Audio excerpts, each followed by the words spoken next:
Muy buenos días, bienvenidos a la programación, miércoles ya 9 de abril de 2025. Ya queda muy poquito para la Semana Santa, con un clima y unas temperaturas absolutamente fastuosas para esta época del año. Esto sí que es primavera y no lo que teníamos hasta hace 12 o 14 días, que no paraba de llover hacía años. Yo creo que no había visto nunca en Madrid llover durante prácticamente un mes seguido, con solamente un par de días o tres de tregua, ¿no? Eso parece que ha quedado atrás. Vamos a ver lo que nos dura y vamos a ver sobre todo si nos respeta la Semana Santa como tiempo de ocio y de descanso, por supuesto, para quien se lo pueda permitir o quien pueda disfrutarlo, como tiempo también, en muchos casos, en el caso de España, con su tradición cristiana y amén de otras muchísimas cuestiones, para disfrutar, insisto, el que tenga costumbre o le guste, pues de nuestras procesiones, de nuestra Semana Santa, y también para moverse por España durante estos días. Oye, el que se quiere ir fuera, pues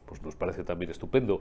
Pero España es tan rica, tan diversa y tan maravillosa. Un servidor de ustedes va a traicionar durante unos días a Zamora, que es su provincia, una de las Semanas Santas más maravillosas de España, pero para irme a la provincia de al lado, para irme a Palencia. Luego saludaré a Milagros Marcos, que es una de las personas que más firmemente ha trabajado para que yo pase una Semana Santa en Palencia, viendo procesiones, disfrutando de su románico espectacular.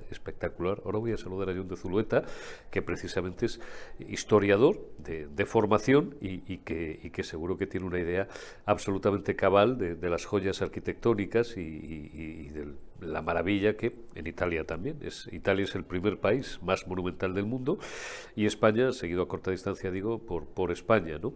Del románico palentino, castellano en general, y de la gastronomía de mi tierra, porque los palentinos y los zamoranos somos mucho más que primos hermanos. Por tanto, disfrutemos de la Semana Santa y intentemos desconectar un poco del marasmo, del lío, de ese caos, no sé si real o aparente. Ahora le preguntaré su opinión a John de Zulueta, en el que estamos instalados desde hace, bueno, no voy a decir desde el 20 de enero, pero desde hace unas semanas o desde hace unos días, en los que de repente existe un reequilibrio del tablero geopolítico mundial, pues como no lo habíamos conocido, seguramente, y vuelvo a apelar a la doble condición de español y norteamericano de John de Zulueta, pero también de historiador y también de empresario. Es que si hay alguien que puede tener una perspectiva global absolutamente cabal de lo que está pasando, es mi amigo Zulueta, de todo lo que está ocurriendo, una recolocación, digo, del tablero geopolítico mundial como no se había visto desde el final de la Segunda Guerra Mundial, seguramente desde Yalta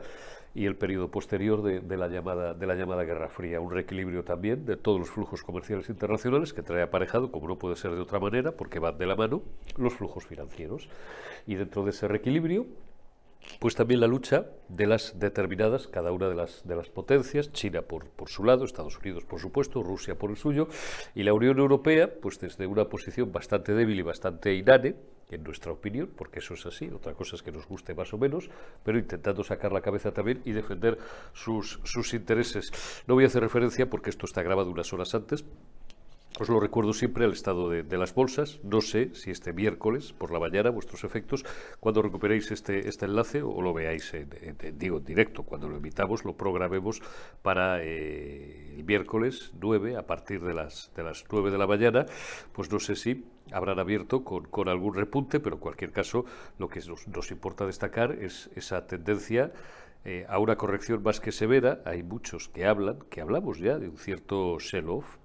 Yo tengo alguna experiencia bursátil y el volumen de transacciones que hemos visto nos da algunos fundadas sospechas para sostener la idea de que esto no ha hecho más que empezar. Que estaban muy altas, evidentemente, que estaban todos los índices norteamericanos en subida libre, el Nasdaq, el Dow Jones, el S&P 500, el S&P, absolutamente disparados desde hace 2 años, 1 año y medio por lo menos. Sí, evidentemente que una corrección tenía que llegar, pero vamos a ver dónde paran las ventas, porque os lo voy recordando ya y recomendando que cada uno haga lo que quiera por tercer día consecutivo. Cuidado con pensar que esto ya está a precio de ganga y entrar a lo loco, que los cementerios están llenos, los cementerios bursátiles están llenos de decisiones alocadas. Y mucho cuidado también, porque habrá quien diga, bueno, pues me pongo corto porque esto va a seguir cayendo. Sí, cuidado, pues no sea que haya un repunte fuerte y en función de la cuenta de valores de la que disponga cada uno, te reviente las garantías para que luego el mercado vuelva a corregir o siga subiendo o haga lo que le dé la gana. Estos días, especular contra con la tendencia terciaria, mejor dicho, como decía el maestro Hodder hace muchos años, pues es peligroso las cosas como son. Fijaos en el sabio, en el oráculo de Omaha, en el mítico Warren Buffett, ¿no? que lleva ya, no sé si unos días o unas semanas, y además lo ha amplificado o en fin, lo ha difundido a través de sus canales, que son muy poderosos, en liquidez, sentado sobre un cómodo océano de liquidez. Ojo, que pueden seguir viniendo curvas. Don John de Zulueta, presidente de honor del Círculo de Empresarios. Muy buenos días. ¿Cómo estás, John? Muy bien. Bueno, Buenos días. Sí, que ¿cómo vienen lo ves? curvas. ¿Cómo lo ves? Porque, Vienen curvas. Vienen curvas. Bueno, el IBEX ha perdido 88.000 millones en pocos días. Ha caído un 12% y los bancos que habían subido mucho son los que más han bajado. Eh, es una situación delicada.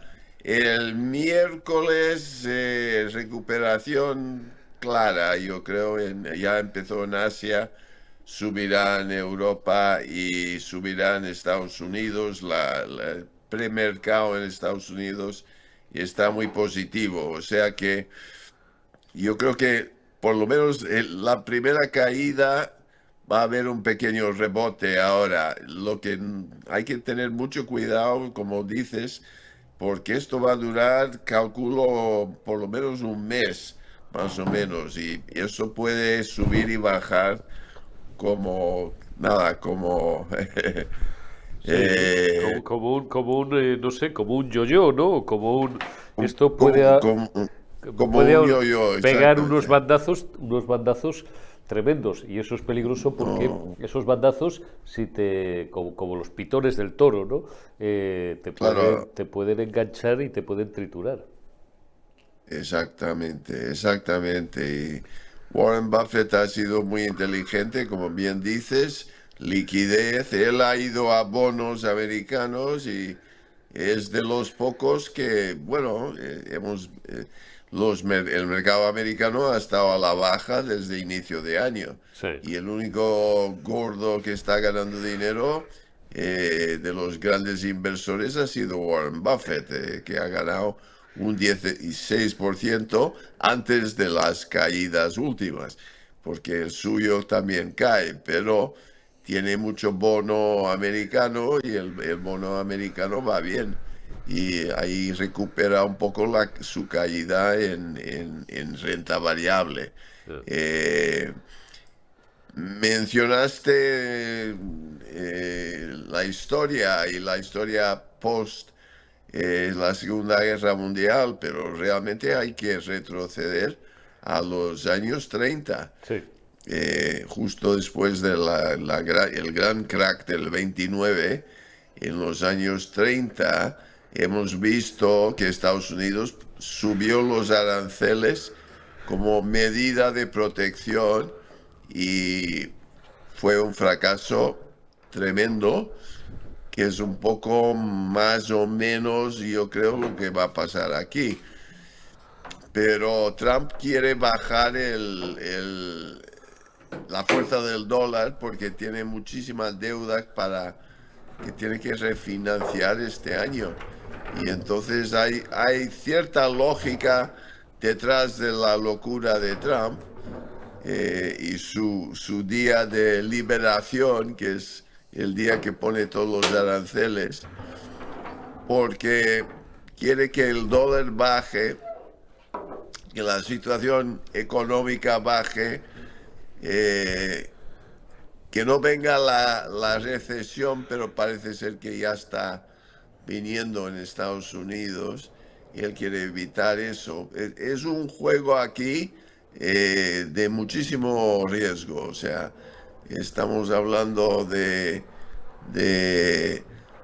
un reajuste internacional de todo el comercio provocado por Estados Unidos en un intento de bajar el dólar, mejorar las exportaciones americanas y reducir las importaciones extranjeras. O sea, rehacerlo totalmente y volver al Estados Unidos que él sueña de los años 50 posguerra, donde todo iba bien, toda la economía crecía bien y claro, todo el mundo compraba coches americanos y me acuerdo yo en Estados Unidos en esa época que la gente compraba un coche nuevo cada año, por eso cambiaban el modelo. Sí. Pero unos cambios tremendos de modelo cada año, eh, mientras que Europa ha sido más conservador y los coches cada 5 años hacen un pequeño retoque. Ah.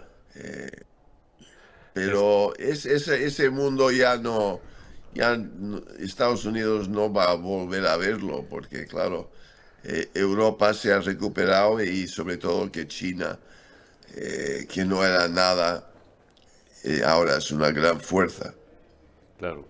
Valórame, John, el papel de China en todo este contexto.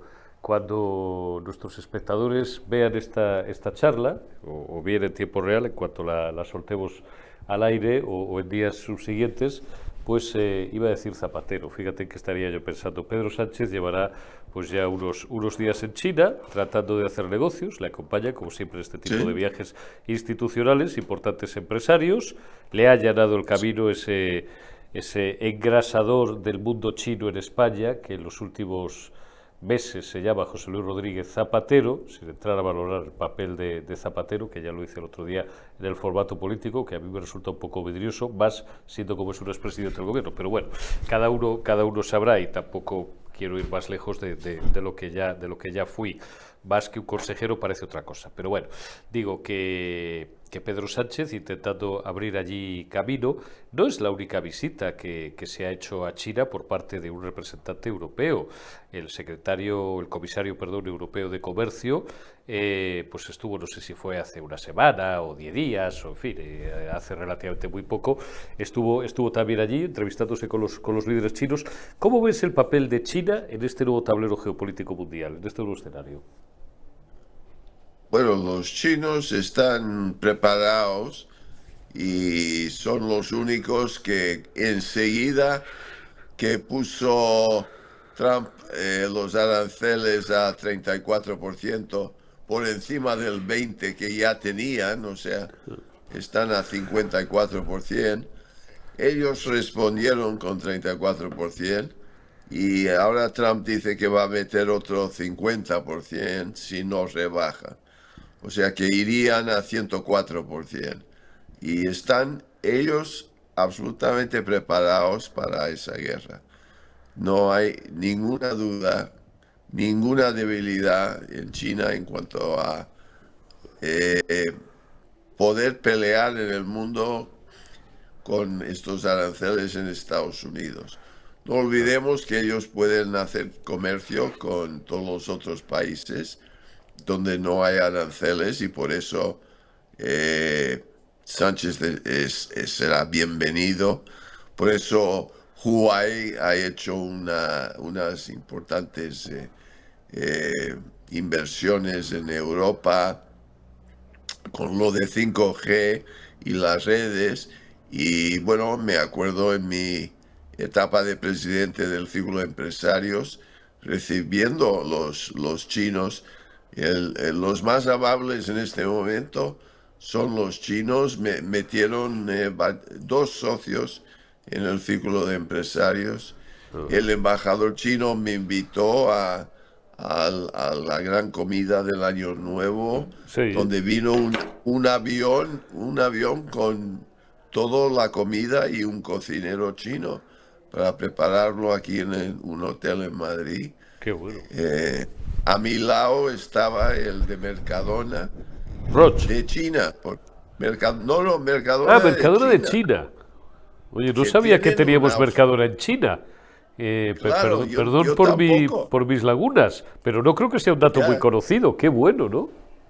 ya me sorprendió. Yo digo, ¿pero qué hace Mercadona en China? Vender. Dice, bueno, yo manejo una oficina de compras importante en China. Joder. Eh, ya, Eso es para... hacer, eso sí que es hacer marca España, John, y lo demás son tonterías, ¿eh? Sí, sí, sí, sí, sí. Y ganar dinero.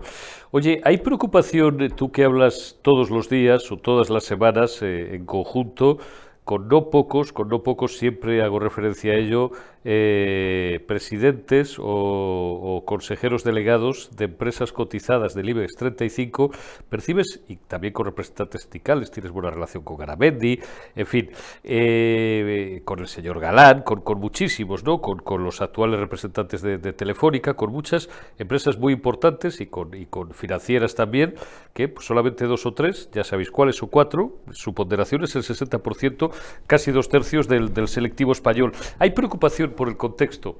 Parece una pregunta retórica, pero bueno, modúlame la respuesta a lo que quieras. ¿Hay preocupación entre el alto empresariado español por lo que está ocurriendo en los últimos días o en las últimas semanas?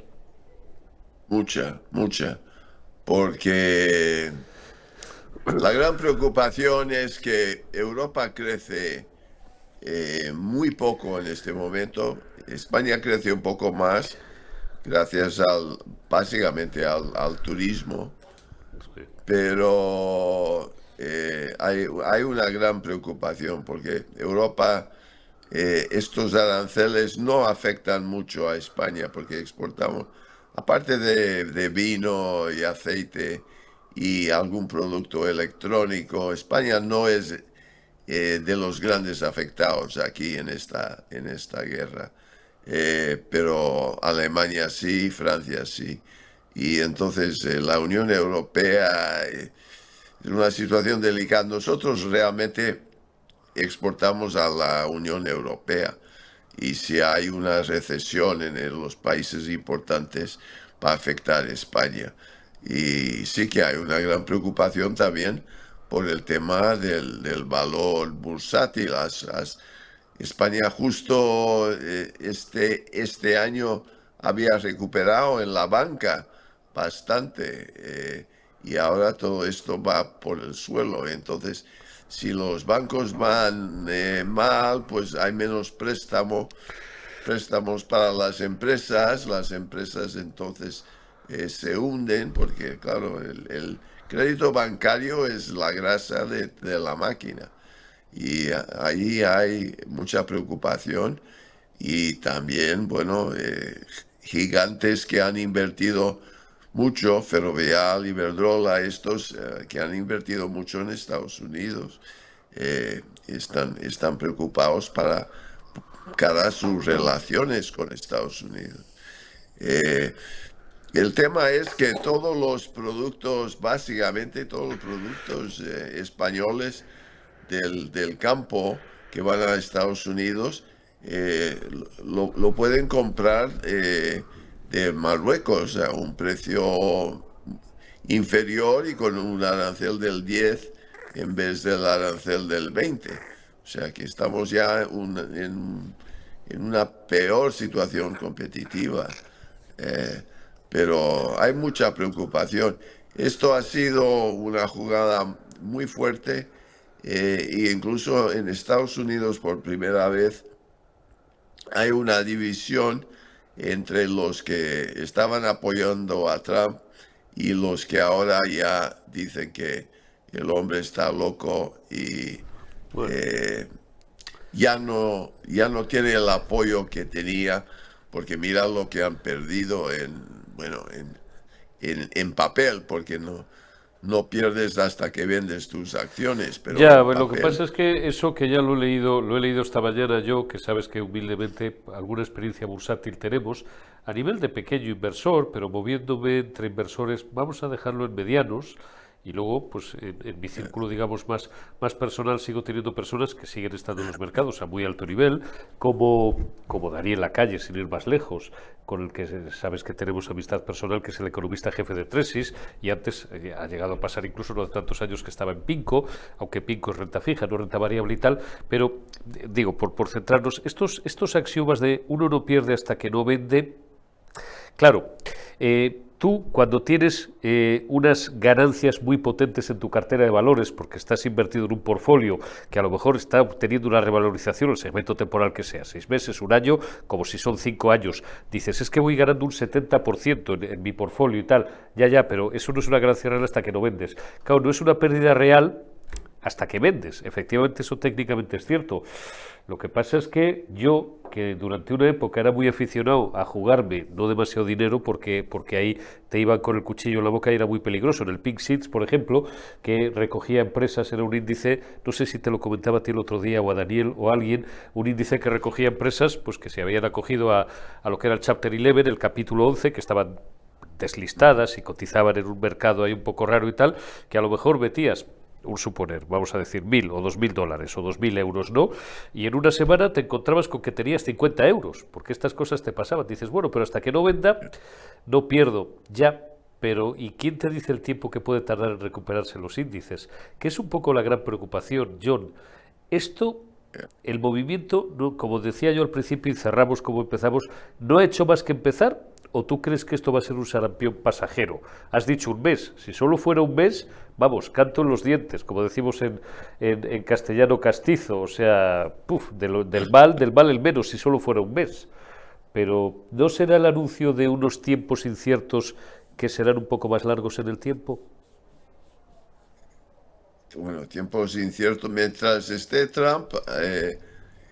Hay tiempos inciertos cada día, porque el hombre también cambia y cambia de opinión. Ahora, Ya. lo de aranceles lleva 20 años hablando de poner Sí, aranceles. sí, Hace 20 años la gente decía, bueno, ignoramos este hombre. No era nadie. sí, Salía en televisión, pero nadie prestaba atención. ya, Y decía, tenemos que poner aranceles. O sea, esa parte, bueno, él habla de negociaciones posibles y a lo mejor bajará. Canadá y México son los dos sitios más sensibles que tienen más productos entrando y saliendo cada día.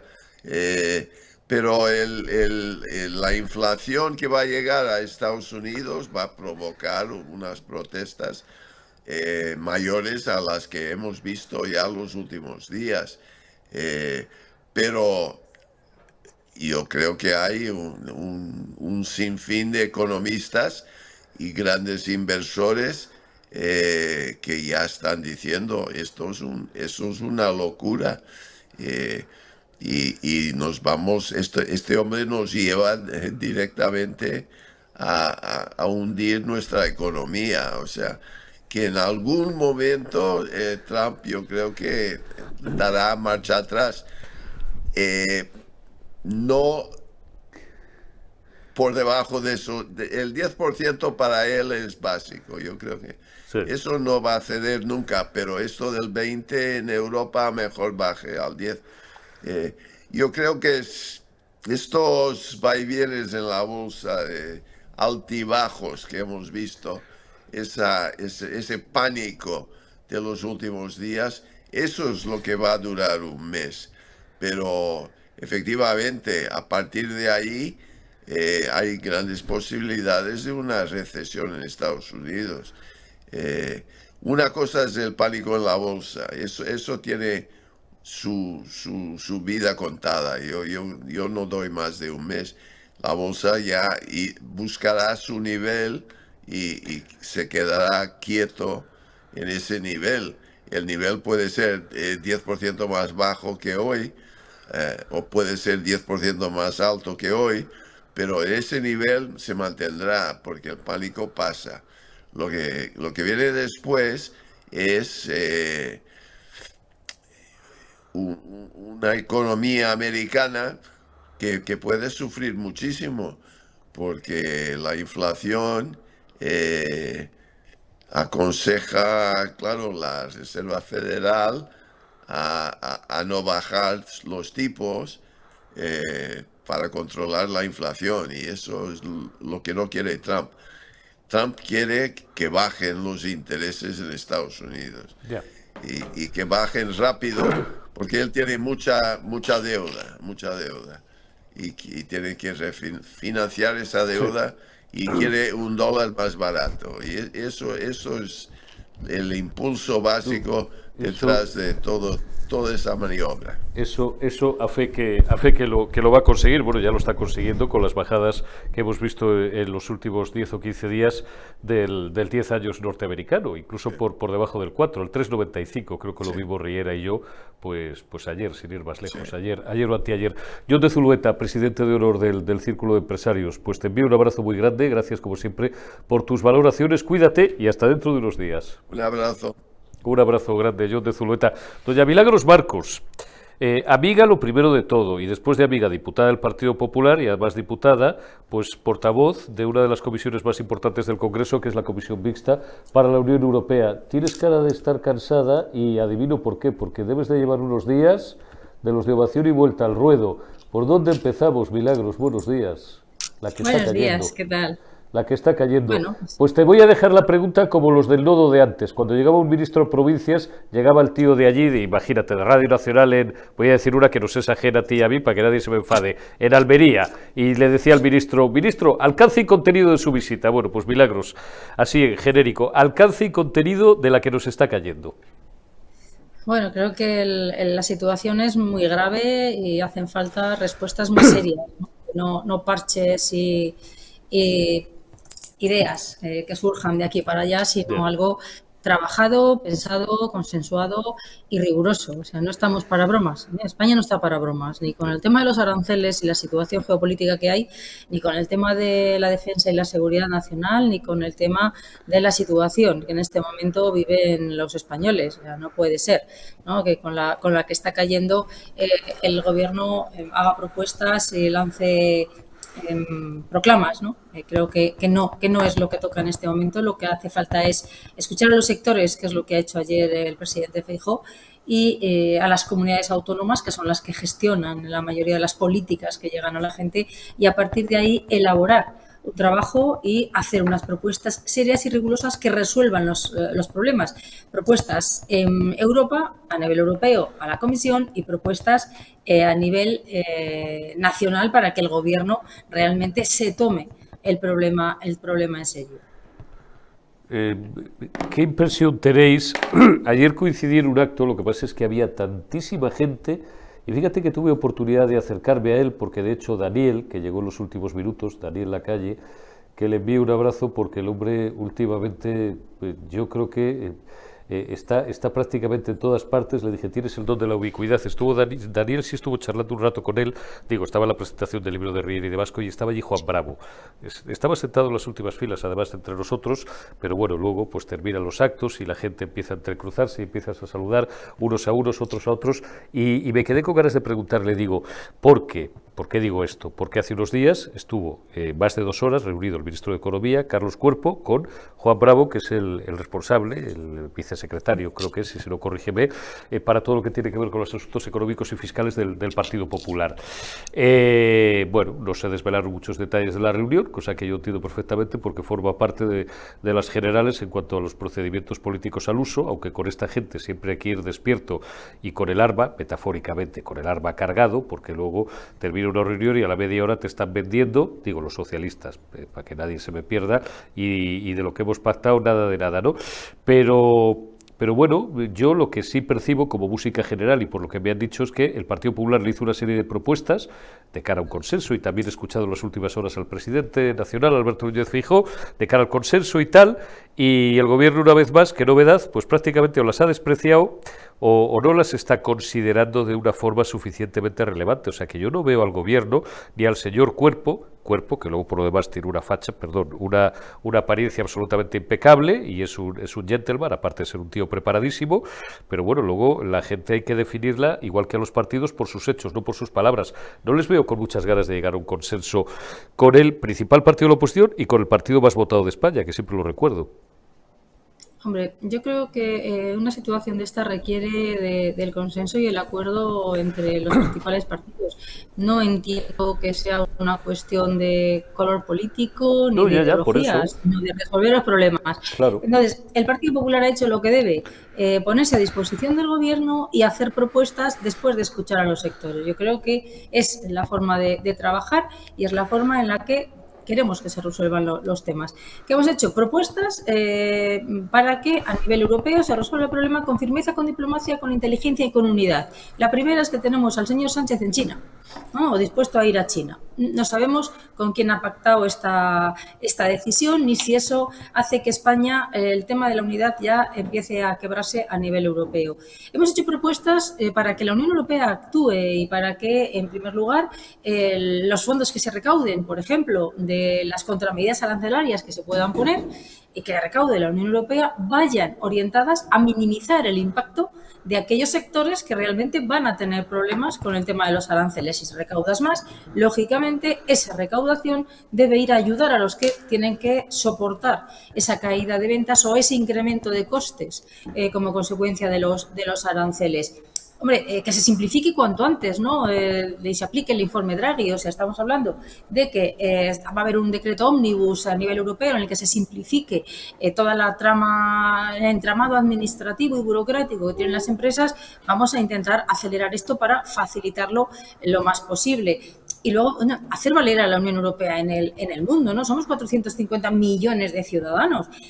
Tenemos capacidad para poner en valor nuestra economía y para llegar a acuerdos y abrir nuevos mercados y abrir nuevas vías comerciales. Estamos hablando de India, de Corea del Sur, de Singapur y, por supuesto, del Mercosur, ¿no? Teniendo claro que hay que tener esas previsiones, ¿no? Para que los productores no se vean afectados y puedan competir en condiciones con terceros países.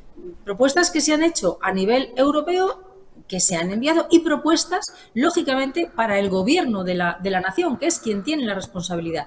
La primera de todas es que ponga encima de la mesa la información. Sabemos que tiene un mapa del impacto a nivel territorial y a nivel económico por sectores, cosa que en principio no ha querido compartir, o sea que mucha colaboración, pero la información me la quedo. Hemos conseguido tener la información de los sectores, pero sería importante, ¿no?, empezar a trabajar y a colaborar con las cartas encima de la mesa. Le pedimos que hable con las comunidades autónomas antes de lanzar proclamas y que cuente con las comunidades autónomas. Sobre el tema de los fondos europeos vemos cómo no solo no se están ejecutando, no llegan al 28% de ejecución. Año tras año van cambiando el dinero de sitio, moviéndolo a entidades propias de la administración pública, no llegan a la economía real, pero se niegan a transferírselo a las comunidades autónomas y a contar con las comunidades autónomas para que lo aprovechen y se pueda ejecutar.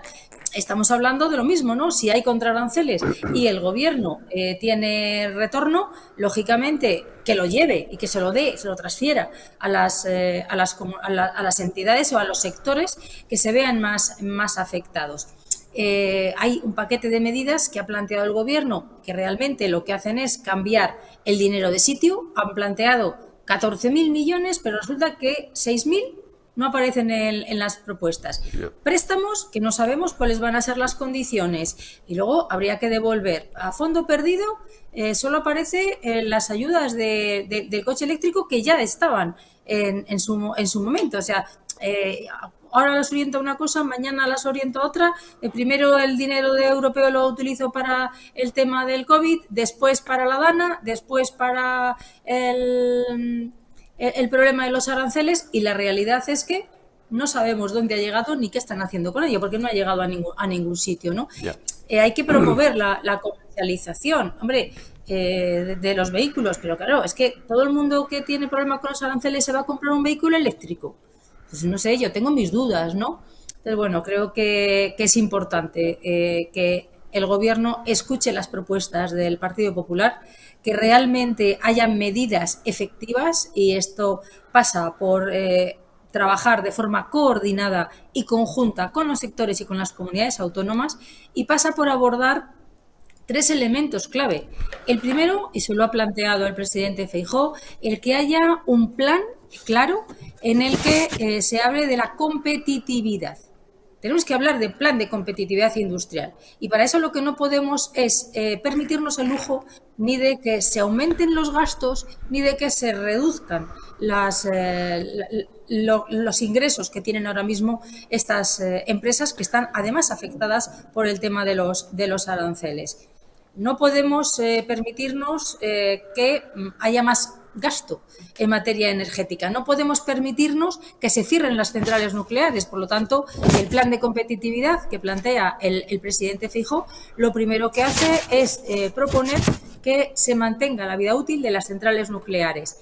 En esto estamos consiguiendo evitar realmente un incremento de costes para las industrias de 2.200 millones de euros y de 3.600 millones en los hogares en los próximos 5 años.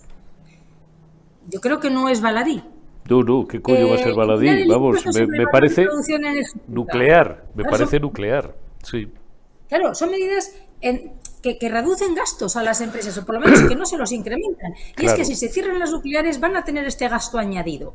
Igual que el impuesto sobre el valor de la producción de energía eléctrica. ¿Qué sentido tiene que no se suprima este tributo? Es que estamos hablando, volvemos otra vez, en los 5 años, entre 3.000 millones a la industria y 7.000 a los hogares. Pero si sumamos todo, estamos hablando de 16.000 millones de euros.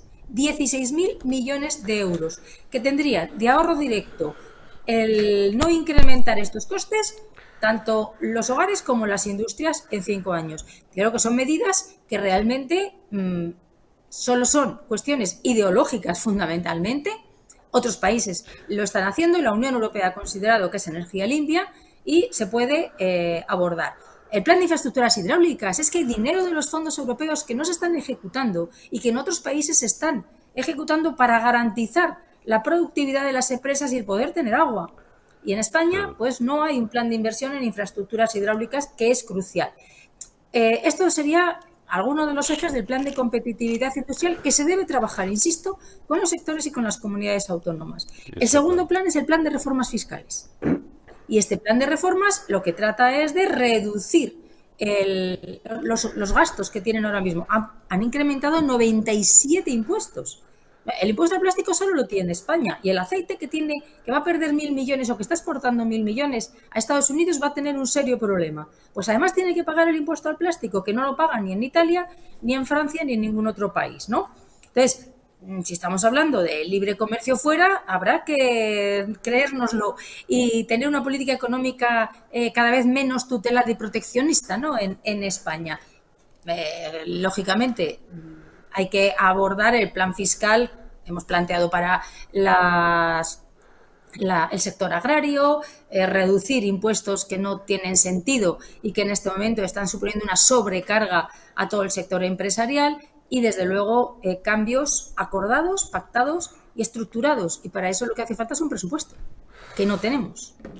Está meridianamente claro. Pero es que si no hay voluntad de... No, te decía antes, me decías, no es una cuestión de color políticos. Claro, evidentemente, lo que sí sería bueno es que, hombre, el gobierno contara por una vez y sí que va a servir de precedente, que no va a servir de precedente, porque ya vemos una vez más el talante del gobierno, incluso de los ministros de rostro más amable, como el señor Cuerpo, al que aquí yo jamás he criticado, porque a este sí que le tengo un respeto sacrosanto, que solo sea porque es un técnico comercial del Estado y porque lleva toda la vida trabajando en las finanzas públicas y porque sabe lo que tiene entre manos, pero al final pues es deudor, lógicamente, del equipo ministerial al que pertenece, cuyo último rumbo lo dicta un tipo como Pedro Sánchez. Pero es que si no nos vamos al tacho, Milagros. Yo ahí sí estoy con vosotros. Pero esto es un problema, o sea, el que un solo ministro gestione esto ya lo dice todo, ¿no? Ya. No está, ¿qué hace? ¿Dónde está el Ministerio de Hacienda? Hombre, no ¿Dónde quería está? yo ser tan, pero sí, Claro, es ¿dónde? que, Bueno, claro, María cuando Jesús tú vayas a Montero, plantear, perdón, porque ayer hice el chiste que me dice, joder, es que a veces, bueno, ya no me llaman frívolo, porque yo creo que, lo que pasa es que yo tengo un estilo peculiar que todo lo intento a veces transponer, pero para que la gente a lo mejor se despierte de la silla. María Jesús Montero no es baladí, durante estos días es presidenta del gobierno en funciones. Ahí lo dejo, ahí lo dejo, claro, porque yo, la María Jesús Montero que tengo en la cabeza, en las últimas semanas más que nunca, es la de los fines de semana. ¿Y qué quieren que les diga que no les haya dicho ya? ¿Dónde está el ministro de Hacienda? Que en la reunión del jueves pasado, Milagros, no estaba. Ahí estaba Cuerpo, estaba la vicepresidenta segunda ministra de Empleo, estaba Planas, que es el de Agricultura, estaba Ereu, que es el de Industria. María Jesús Montero no estaba el jueves pasado en la reunión que convocó el Figura, y con empresarios también estaba Garamendi, estaba Cuerva, el de Cepime, pero no estaba María Jesús Montero.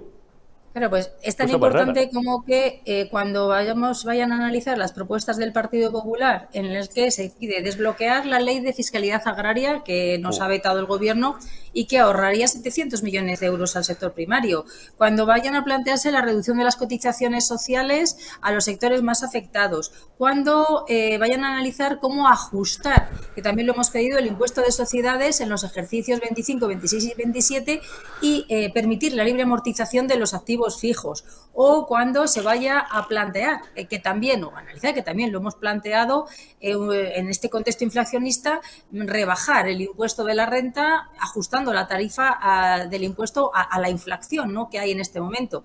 Bueno, cuando se vaya a analizar todo esto, sin la señora ministra de Hacienda, entiendo que va a ser bastante complicado que nadie tome ninguna decisión. Vamos a esperar a ver el Real Decreto que apruebe hoy el Gobierno, hasta dónde ha tenido en consideración las propuestas del Partido Popular, que, insisto, parte de un hecho clave, y es que haya un presupuesto y que haya un acuerdo con las comunidades autónomas y con los sectores afectados. No que una vez más saquen un Real Decreto Ley propaganda sin decirnos realmente lo que hay detrás, más que en las líneas generales. Piden un cheque en blanco y luego le digan al Partido Popular, mire usted, es que no me lo apoya, que malo es el Partido Popular. No, perdone. El Partido Popular le ha dicho que tiene la mano tendida para trabajar como trabajaría cualquier gobierno serio y riguroso. Primero, con el principal partido de la oposición, con las cartas encima de la mesa, con las comunidades autónomas que son las que lo deben gestionar y con el sector que está afectado, pero poniendo medidas reales encima de la mesa. Medidas activas y que resuelvan los problemas. No cambiar el dinero de sitio, decir cómprese usted un coche eléctrico porque es que resulta que saqué un plan y no lo pide nadie. Mire usted, a ver, pida préstamos, pero no le voy a decir en qué condiciones, ya veremos después cuáles son las condiciones en las que lo tienen que devolver. Mire, esto realmente es propaganda, humo y otro relato más, pero no la realidad que se necesita. Mano tendida, sí. Cheques en blanco, evidentemente, no. Ahí me has dejado el titular. Qué buenos son todos los amigos que pasan por aquí, porque efectivamente, mano tendida sí, cheque en blanco no. Ningún periodista hubiera titulado mejor. Milagros Marcos, te envío un abrazo, muchísimas gracias y vamos a seguir viendo cómo evolucionan los acontecimientos, porque, lo vuelvo a repetir, se lo he dicho a Zulueta, lo dije ayer en el formato político en la retaguardia, y esto lo extraigo no de mi amigo Daniel Lacalle, sino de mi amigo José Carlos Díez, que no es precisamente un liberal o un libertario peligroso, hombre, tampoco es un socialdemócrata muy templado y muy suave, pero es uno de los tíos, junto con Daniel, por supuesto, y con Riera, y con Salcedo, y con algunos más que vienen por aquí, profesionales digo de la economía, que más sabe en España. Y dijo, y yo lo hago mío, la reflexión de José Carlos Díez. Ojo que el meneíto, no dijo meneíto, pero lo vino a decir así, no ha hecho más que empezar. Sobre todo no porque al final los aranceles de un 34 se queden en un 20, de un 20 se queden en un 10, o ahora te lo subo al 50%, sobre todo por la imprevisibilidad de la situación. De un tipo, con todos los respetos, como Trump, pues que va modulando su discurso y la semana que viene será par y la semana siguiente puede ser impar otra vez. Entonces, claro, eso a los mercados financieros no les gusta, eso a los flujos comerciales y financieros pues no les sienta nada bien, y eso a la estabilidad económica del mundo mundial, porque no deja de ser la primera potencia todavía del mundo, pues no les sienta nada bien, las cosas como son. Y tenemos que estar preparados. Así es. Y tenemos que estar preparados. Milagros Marcos, muchísimas gracias por atendernos, cuídate y nos vemos y nos hablamos en los próximos días. Muchas gracias. Un abrazo grande, Milagros Marcos. Gracias también a todos vosotros por habernos atendido. Dentro de unos minutos, La Retaguardia. Hasta ahora mismo.